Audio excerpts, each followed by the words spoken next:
2026ರ FIFA ವಿಶ್ವಕಪ್ನ D ಗುಂಪಿನಲ್ಲಿ Turkey ಮತ್ತು Paraguay ತಂಡಗಳು ಮುಖಾಮುಖಿಯಾಗ್ತಾ ಇವೆ. ಈ ಪಂದ್ಯವು ಅಮೆರಿಕದ ಸ್ಯಾಂಟಾ ಕ್ಲಾರಾದ ಲೆವಿಸ್ ಸ್ಟೇಡಿಯಂನಲ್ಲಿ ನಡೀತಾ ಇದೆ.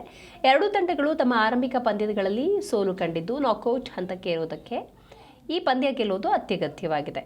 ಹೌದು, ಇನ್ನು ದೇಶದಾದ್ಯಂತ ಫುಟ್ಬಾಲ್ ಅಭಿಮಾನಿಗಳ ಉತ್ಸಾಹ ಈಗಾಗಲೇ ತಾರಕಕ್ಕೇರಿದ್ದು, ಯಾವುದೇ ಅಡೆತಡೆ ಇಲ್ಲದೆ ಅತ್ಯುತ್ತಮ ಡಿಜಿಟಲ್ ವೀಕ್ಷಣಾ ಅನುಭವದೊಂದಿಗೆ ಈ ಕ್ರೀಡಾ ರೋಮಾಂಚನವನ್ನು ಸವಿಯೋದಕ್ಕೆ ಹಿಂದೆ ZEE5 ಮತ್ತು ಯುನೈಟೆಡ್ ಸ್ಪೋರ್ಟ್ಸ್ನಲ್ಲಿ ಲೈವ್ ವೀಕ್ಷಿಸಿ ನಿಮ್ಮ ನೆಚ್ಚಿನ ತಂಡವನ್ನು ಹುರಿದುಂಬಿಸಿ. ಹೌದು, ವಿಶ್ವದಾದ್ಯಂತ ಫುಟ್ಬಾಲ್ ಹವಾ ಹೆಚ್ಚಾಗಿದೆ.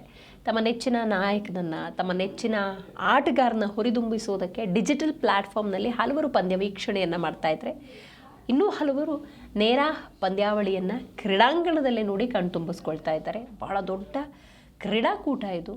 ಕೋಟ್ಯಾಂತರ ರೂಪಾಯಿ ಬಹುಮಾನ ಇರುತ್ತೆ. ಈ ಒಂದು ಫಿಫಾ ವಿಶ್ವಕಪ್ನಲ್ಲಿ ಗೆಲುವನ್ನು ಸಾಧಿಸಬೇಕು ಅಂತ 48 ತಂಡಗಳು ತಮ್ಮದೇ ಆದಂತಹ ಪ್ರಯತ್ನವನ್ನು ಮಾಡ್ತಾ ಇದ್ದಾವೆ. ಇದೆಲ್ಲದರ ನಡುವೆ 2026ರ ಫಿಫಾ ವಿಶ್ವಕಪ್ನಲ್ಲಿ ಡಿ ಗುಂಪಿನಲ್ಲಿ ಟರ್ಕಿ ಮತ್ತು ಪರಾಗ್ವೆ ತಂಡಗಳು ಮುಖಾಮುಖಿ ಆಗ್ತಿರೋದು ವಿಶೇಷ. ಇನ್ನು ಈ ಪಂದ್ಯ ಅಮೆರಿಕದ ಸ್ಯಾಂಟಾ ಕ್ಲಾರಾದ ಲೆವಿಸ್ ಸ್ಟೇಡಿಯಂನಲ್ಲಿ ನಡೀತಾ ಇದೆ. ಎರಡೂ ತಂಡಗಳು ತಮ್ಮ ಆರಂಭಿಕ ಪಂದ್ಯಗಳಲ್ಲಿ ಸೋಲನ್ನು ಕಂಡಿದ್ರೂ ಕೂಡ ನಾಕೌಟ್ ಹಂತಕ್ಕೆ ಇರುವುದಕ್ಕೆ ಈ ಪಂದ್ಯ ಗೆಲ್ಲೋದು ಅತ್ಯಗತ್ಯವಾಗಿರುವುದರಿಂದಾಗಿ ಇವತ್ತಿನ ಪಂದ್ಯ ಹೇಗಿರುತ್ತೆ ಅನ್ನುವಂತಹ ಕುತೂಹಲ ಇದೆ.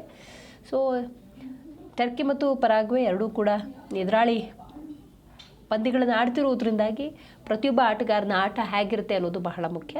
ಇನ್ನು ಡಿಜಿಟಲ್ ವೀಕ್ಷಕರಿಗಾಗಿ ಮಾಹಿತಿಯನ್ನು ಹಂಚಿಕೊಳ್ಳೋದಾದರೆ, ದೇಶದಾದ್ಯಂತ ಫುಟ್ಬಾಲ್ ಅಭಿಮಾನಿಗಳ ಉತ್ಸಾಹ ತಾರಕಕ್ಕೇರಿದೆ.